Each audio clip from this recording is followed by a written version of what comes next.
Happy August, everyone. My name is Don Shanahan, and welcome back to another edition of Every Movie Has a Lesson.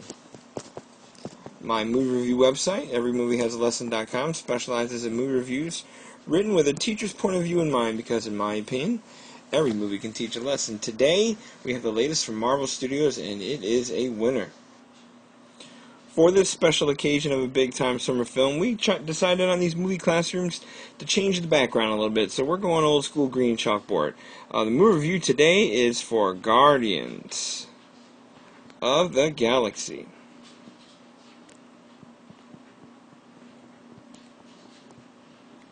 Guardians of the Galaxy comes to us, of course, as I said before, from Marvel Studios. It's easily their most out-of-the-box movie yet, using some of the more unrecognizable and obscure heroes from the whole Marvel universe and world. So, it is in my review that I wrote on the website, it's probably Marvel's biggest stretch to date. Don't get me wrong; they've done this a little bit with some B-level heroes. I mean, let's be honest. Who knew who Iron Man was before 2008? But this is on another level of unusual and weird and very science fiction and space opera, sci-fi level stuff. So Guardians of the Galaxy is kind of out there, but I tell you what, Captain America: The Winter Soldier might be the better film overall, but this one's a lot more fun. This might arguably be Marvel's most fun movie yet.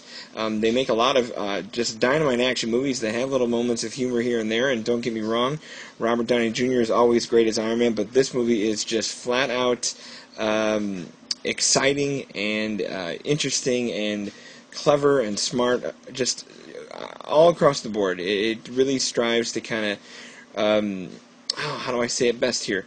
It really strives to impress, and it does so with like I said, content that is for most people a little new and a little unapproachable. The plot surrounds a ragtag band of thieves and scoundrels and bounty hunters and assassins who decide to get together to thwart a big bad guy who may not be connected to our Avengers universe in a long kind of way about it. Chris Pratt stars as Peter Quill. He'd love to be known as Star-Lord, but he's kind of a screw-up. He's got a lot of buddies that he meets along the way with him, and all of them are kind of the unsavory characters and anti-hero types. Again, the trailers of this movie kind of show just where the fun of this is going. It's definitely a space adventure. The Ronan the Accuser part is the villain in play here. It's played by Lee Pace. Big cast. You have Zoe Saldana. You have voices of characters done by Vin Diesel and Bradley Cooper. Benicio del Toro's in here in a fun part. We finally get to see kind of Thanos, played by Josh Brolin.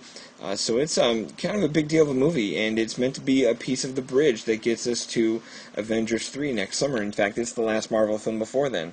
While Captain America might be more directly connected to the Avengers as being one of the members of the Avengers, this movie does sort of try to set the stage of that big purple bad guy we saw coming at the end of the very first Avengers movie, and he'll be around. So keep an eye on that. Overall, this movie has just such a fun tone.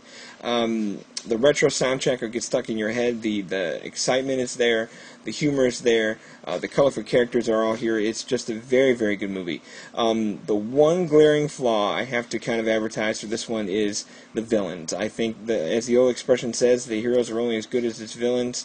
The villains here are very paper thin.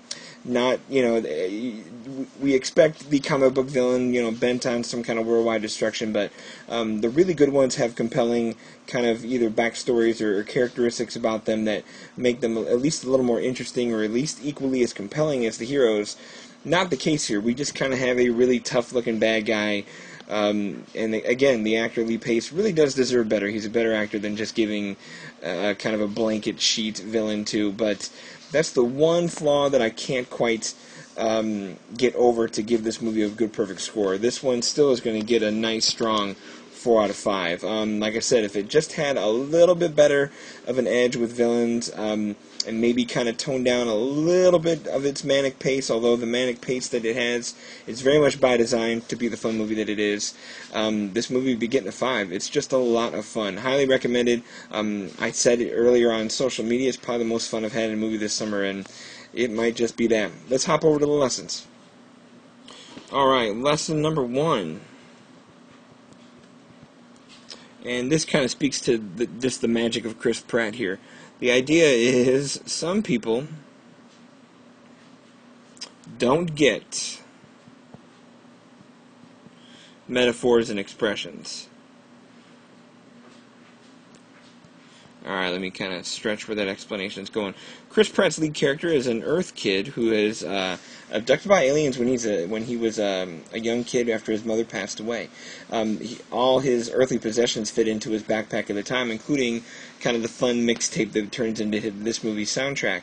And his references are horrendously dated, and his expressions and metaphors are out there as it is, even on Earth. But you take this to aliens and people who don't know what you're talking to about across the galaxy, and they just don't get his humor at all. And it makes for just a lot of fun back and forth kind of repartee between characters. So, but I think we all know somebody, who kind of thinks they're kind of smarter than the room, where the whole point of having cool catchphrases and flashy comebacks of wit is for them to be funny, clever, and sarcastic, and relative to the situation, they have to you got to connect to your audience, and they have to actually get them. Because if it's just you getting them, well, they're only fun to you. Let's get to lesson 2. All right, lesson 2 takes things more on the semi-serious side, because again, this is still a heroic superhero movie, or at least something that's kind of angling in that direction.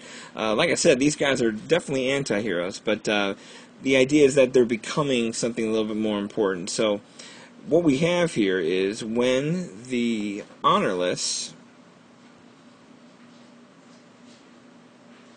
find honor. And I'm not saying this is Han Solo saving the day at the end of Star Wars, or that it takes that long for that to happen, or anything like that.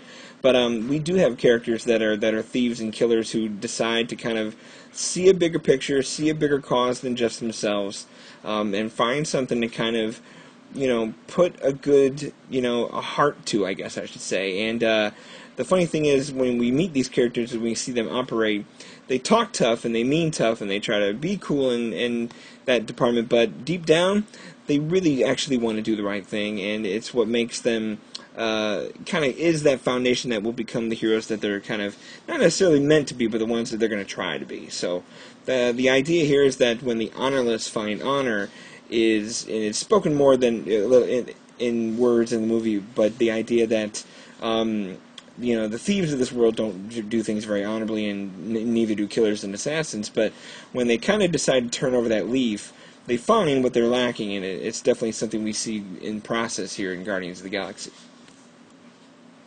The other thing we have going here, and it's the last lesson here, I try to keep things down to 3 with these movie classrooms and in my written reviews. When the Friendless, and this is kind of going the same route as lesson 2, acquire real friends. And the interesting thing is, and I think you can kind of see this coming by the character archetypes, but most thieves, killers, bounty hunters, and assassins are kind of the loners. They're kind of the people who don't have friends, they don't make friends, they don't keep friends, and the ones they do probably don't trust them. At the same time, they're the kind of characters that don't trust anyone else. So it makes them kind of the friendless type. Now, I'm not saying this is some cutesy-wootsy Disney, after-school special movie where it's about, bullying kids in the playground. These are kind of a little bit of fractured adults, although, again, we're playing this for fun here. But something that brings these guys together, and I should say girls as well, is that they end up finding, in the end, real friends with these folks. Different walks of life, different kinds of backgrounds, different types of species even, and yet at the same time, through their commonalities, through the idea of the same threats they're going after, through the values that kind of bubble up with these characters, they end up just figuring out that the people they're hanging around with aren't bad, and they want to keep them around. And maybe, it's a little better than just doing things alone, and they find some real friends. The idea of this movie being a little bit of a bonding experience that gets this whole little mini franchise started, and this tangent to the Avengers, is definitely something you see going on here. All right, let's wrap this movie up here. For more of what I think of Guardians of the Galaxy, please check out my full review on my website. I write far more than I talk, and I try to kind of keep these movie lessons here, strictly kind of keeping it to the greatest hits and really emphasizing where the lesson part of it's going. But my full review, I kind of waxed politically and really stretched my legs here. So, like I said, Guardians of the Galaxy is a lot of fun. Easily and arguably probably the most fun of a movie I've had this summer. Might not be the best movie this summer, but it definitely might be the most fun. Highly recommended.